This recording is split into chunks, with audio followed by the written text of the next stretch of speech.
In this video, we will take a closer look at the key functions of the IMF.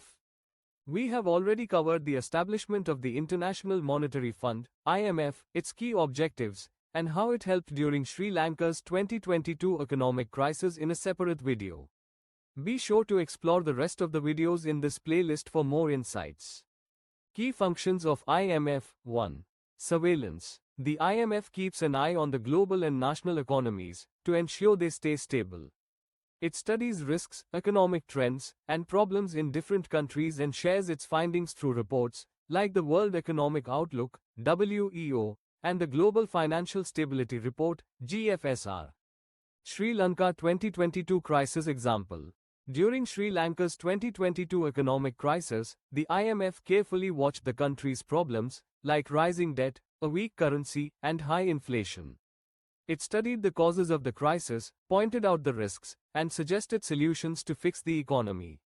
Through its reports and monitoring, the IMF helped Sri Lanka get financial support and take steps to bring the economy back on track and avoid further problems. 2. Financial assistance. The IMF provides loans to countries when they face problems paying for imports or repaying debts, known as balance of payments issues. Sri Lanka 2022 crisis example. During its economic crisis in 2022, Sri Lanka ran out of foreign currency, making it difficult to buy essential goods like fuel, food, and medicines. The IMF stepped in and gave financial help through loans to stabilize the economy. This support allowed Sri Lanka to import essential items and start fixing its financial problems. 3. Technical assistance and training. The IMF helps countries improve their financial systems by providing expert advice and training. For example, it guides central banks, like the Reserve Bank of India, RBI, on better ways to manage money, control inflation, and stabilize the economy. This support helps countries strengthen their policies, boost growth, and handle economic challenges effectively. For example, during India's 1991 economic crisis, the IMF guided the Reserve Bank of India, RBI, to let the value of the Indian rupee adjust naturally based on demand and supply, instead of being fixed by the government.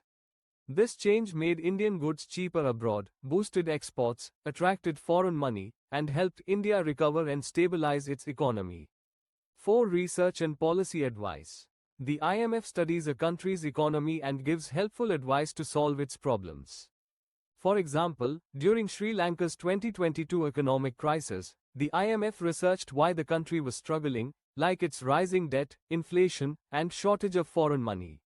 Based on this, the IMF recommended solutions, like reducing unnecessary spending and improving policies to manage loans and imports.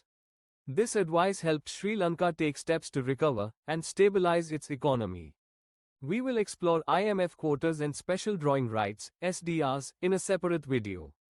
Be sure to explore the rest of the videos in this playlist for more insights.